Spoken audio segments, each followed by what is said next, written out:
بسمی تعالی شب نوشته از سرگذشته محراب خسته صدا.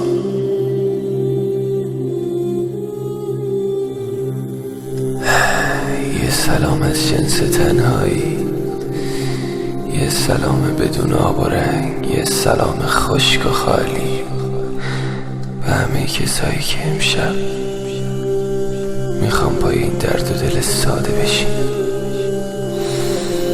خیلی حرفا هست که نمیشه بعضی وقتا تو چند تا جمله خلاصه کرد. خیلی دردام هستن که نمیشه تصورش کرد. اصلا خیلی اشکا هستن هیچکی نمیتونه بفهمه کجا و کی ریخته شدن.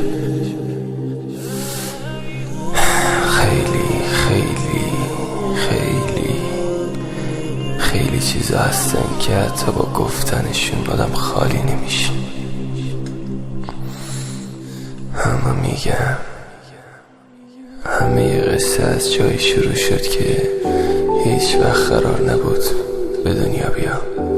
قرار نبود چشام به این دنیای پرنقاب باز شه. قرار نبود پاهامو روی این کره لعنتی خاکی بذارم.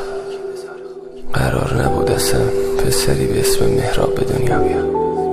نمیدونم سرنوشت، تقدیر اسمش چیه، اما همیشه گفتم شاید اصلا من باید می اومدم تا با گفتن بعضی دردا خیلی ها را آروم کنم. از اون موقع بود که اسم خودم رو گذاشتم مسکن. اما چرا من خدا، چرا مهراب؟ خدایا تو که میدونستی دنیات انقدر بده چرا من انتخاب کردی؟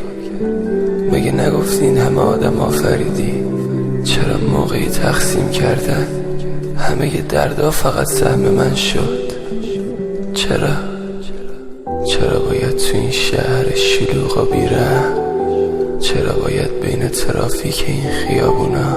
چرا باید تو این کوچه های تاریک و خلوت مهراب قدم بزنه و به درداش فکر کنه؟ به مشکلاتی که توی خانواده شروع میشه، به دعواها، بحثا، سردردا، رفتنا، اومدنا، طعنه‌ها، کینه‌ها، بغضا، اشکا. چرا؟ یا به همون داستانی که روز به روز، ساعت به ساعت، دقیقه به دقیقه و ثانیه به ثانیه اون 5 سال و روزگار به چشمام تیره و تار کنه. آینده ای سیاه، گذشته ای تلخ، یا خاطراتی که حتی به یاد آوردنشون جز سردرد واسه آدم هیچی نداره.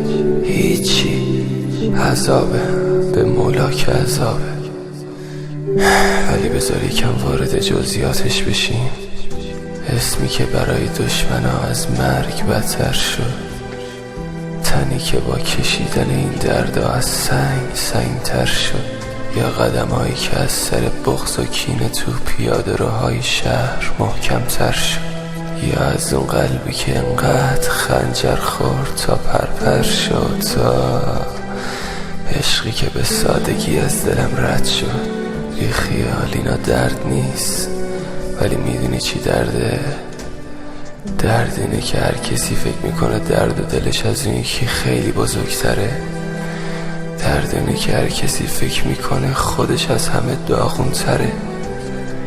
ولی من چی بگم؟ داستان جالبی دارم واسه همه. برای اولین بار، هر بار برای کسی تعریف میکنم خشکش میزنه. باورش نمیشه که همچین چیزی رو کسی دیده باشه. باورش نمیشه 5 سال عشق یه طرفه داشته باشی توی سینه بدون اینکه حتی طرف تو رو بشناسه، بدون اینکه حتی طرف بدون کسی عاشقش بوده، بدون اینکه حتی طرف بدونه به خاطر خودش از خودش گذشتی، بدون اینکه طرف بدونه تنها یادگارش ازت خطای رو دست و تنته، بدون اینکه بدونه تنها تاوانی که پس دادی اشکای نیمه شب و گریه های مادرته. ولی همه اینا رو به چی میفروشن؟ به پول، به خونه، به ماشین، به چی؟ به چی میفروشن این دور زمان عشقا؟ قبلا قیمتش بیشتر بود. نمیدونم با کدوم ارزی میسنجنش، نمیدونم با کدوم نرخی قیمتش بالا و پایین میشه. ولی فقط اینو میدونم که این روزا خیلی بی قیمت شده، خیلی مظلوم شده عشق. عشقای مظلوم خیلی زیاد شدن، عشقای بی قیمت و بی ارزش، عشقایی که از ته قلب با یه آه سینه سوز بلند میشه، عشقایی که هیچ کس حاضر نیست براشون حتی یه قرون وقت بذاره. خدایا دنیا چجوری شده؟ چجوری شده که دیگه هیچکی معنی عشقو نمیفهمه؟ اصلا چرا باید عشق تاوانش اشکای مادر باشه؟ چرا باید مادرم تا صبح بکوبه رو سینه‌شو آه بکشه اونایی که منو اذیت کردن؟ چرا باید بعضی وقتا با دیدن حالم حتی بروم نیاره که چمه، بلکه حالم بدتر نشه؟ چرا نباید یکی تو این دنیات پیدا بشه که بشینه پای درد دلم و دردامو بفهمه؟ چرا باید دردامو با تیغ رو تنم داد بزنم؟ چرا باید رد خودزنیام بشه پیاده روهای تنهایی؟ چرا باید تخت بیمارستانم بشه تخت خوابم؟ چرا باید هر دکتری که منو میبینه بگه باز تویی؟ ای بابا بازم که تو اومدی. انگار واسه همه دکترها ماشنا، انگار واسه همه مردم شهر از بزرگ و کوچیک آشنا. خیلی سخته وقتی پاتو از در بیرون میذاری، داری به دردات فکر میکنی یا تو خیابونا قدم میزنی، صدای خودتو از دل شهر بشنوی، از دل خیابونا زجه هاتو بشنوی، ولی هیچکی ندونه کی اینا رو زجه زده یا پشت این صدای خسته چه قلبی شکسته، چه دلی که خورد نشده و چه سردردایی که نیمه شب سراغم نیومده.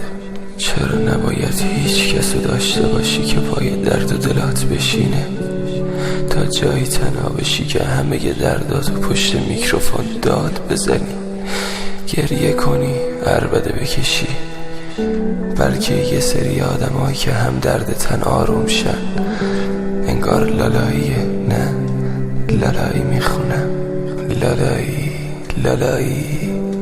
لالایی بخوابید دلای شکسته که تو این شهر هیچکی به حرفای شما گوش نمیده. بخوابید که فقط درداتون رو با خودتون باید به گور ببرید. بخوابید لالایی، یه شغل دیگه واسه خودتون انتخاب کنید. کسی به حرفای شما گوش نمیده. تو این شهر همه خوابن. بعضی آدم ها درداشون رو گریه میکنن، بعضی آدم ها درداشون رو تنشون خط میندازن، بعضی آدم ها درداشون رو فریاد میکشن و بعضی آدم ها درداشون رو سیگار میکشن، بعضی آدم هم درداشون رو قدم میزنن. بالاخره هر کی واسه خالی کردن خودش یه راهی پیدا میکنه. منم راهمو پیدا کردم. خیلی وقته پشت میکروفون دردامو داد میکشم، بلکه به گوش کل مردم شهر برسه. به گوش باشید. دردای من امشب از رادیوی درد. اصلا چرا همه وقتی که میخوان درداشونو بخونن این همه وقت میذارن مینویسن چرک نویس پاک نویس تا وقتی که برن پشت میکروفون. ولی من وقتی میخوام دردامو بخونم فقط چند دقیقه کافیه.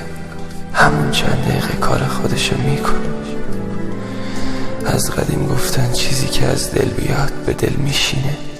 یعنی دردای من انقدر دل نشینه، درد پسری که از ذوق یه زندگی جدید دل از خانواده میکنه، دل از عالم آدم و دوستاش میکنه. ولی این زندگی نامرد انقدر سر راهش چاله چوله میندازه، انقدر خوردش میکنه، انقدر لهش میکنه که از زندگی سیر میشه. از همه چی بدش میاد، از همه کس متنفره، از همه چی بیزاره. چرا؟ آخه خدا مگه تو نگفتی بهش زیر پای مادراست؟ پس چرا باید مادرم به پای من شب تا صبح گریه کنه؟ چرا باید از حال خرابیای من حال مادرم هم خراب شه؟ چرا باید هر کسی که پای درد و دلم میشینه وقتی دارم باش حرف میزنم سرشو که بالا میاره میبینم چشاش خیسه؟ خدایا جنس درد قلابی شده یا منفوس کلوف شدم نمیدونم، ولی فقط میدونم گاهی وقت آدما اونقدری درد دارن که به هیچکی چی نمیگن، حتی مادرشون، بلکه اشک چشاشو نبینن. بلکه نبینی مادرت هم داره پا به پای دردایی تو سینت میسوزه و میسازه ولی دم نمیزنه چون حال تو رو بدتر نبینه. دیگه نمیدونم بعد از کجا گفت، خیلی چیزا هست که حتی بعد از این همه صحبت حتی سرفصلاشونم نتونستم بگم و هنوز توی این سینه باقی موندن. چیزی نیست که بشه گفت.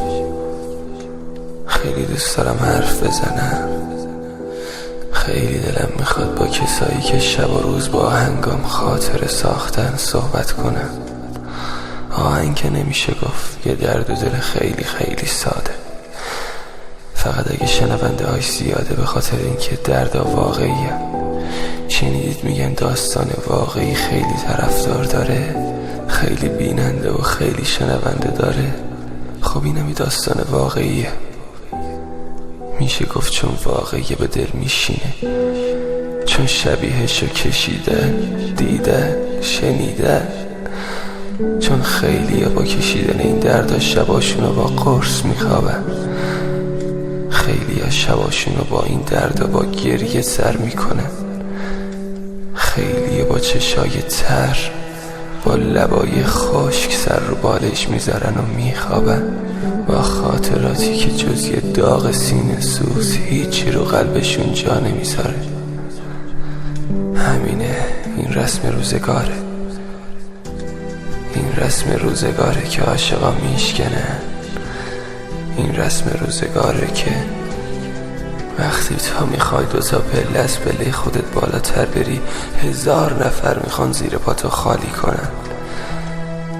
این رسم روزگاره که هیچکی به هیچکی رحم نمیکنه، هیچکی دلش برای هیچکی نمیسوزه. گفته بودم که یادم میاد، گفته بودم از شب زنده داری و اشکای بی پرسه تا رفیقا و چاقوهای بی دسته. خیلی چیزا رو میبینی، خیلی دردا رو میکشی، اما تنها چیزی که آروممون میکنه اینه که حداقل میدونیم وقتی میریم زیر خاک هیچ دغدغه‌ای نداریم و از 7 دولت آزادیم. آروم آروم، انگار مثل بچه‌ای که مادر تو گوشش لالایی میخونه میخوابیم. آروم و بی صدا میخوابی، میخوابی، میخوابی. دلخوشی من دل شکستم این شبا شده که حداقل بتونم همه داداشا و آبجیایی که همه هوادارا و طرفدارای دو آتیشه‌ای که هم دردم بودن و با درد و دلام و فریادام شباشونو با گریه صبح کردن، همه اون کسایی که در طول این 2 سال تمام درد و دلامو گوش دادن، از نزدیک ببینم تو هر شهری، تو هر استانی، تو هر شهرستانی، بلکه بتونم چشم تو چشمشون نگاه کنم و ازشون تشکر کنم به خاطر این همه حمایت. بزرگترین تشکر زندگی من بعد از خدای بالا سرم و مادرم ازدم و فرزاد و حاجلیه. این دو شخصی بودن که بعد از دعاهای مادرم و خدای بالا سرم مثل کوه پشتم بودن و هیچ وقت پشتم رو خالی نکردن. از همینجا از همشون ممنونم که همون یه ذره استعدادی که داشتم توی گفتن درد، نمیگم خوانندگی، تو گفتن دردام داشتم و پرورش بدن و صدامو به تمام مردم شهر برسونم. میتونم به جرأت تو آخرین جمله خودم بگم این دو نفر تنها آدمایین که هیچ وقت استعداد هیچ جوونی و نادیده نمیگیرن و هر جوری که میتونن کمکش میکنن. از همینجام یه بار دیگه به جفتشون میگم خیلی چاکرین.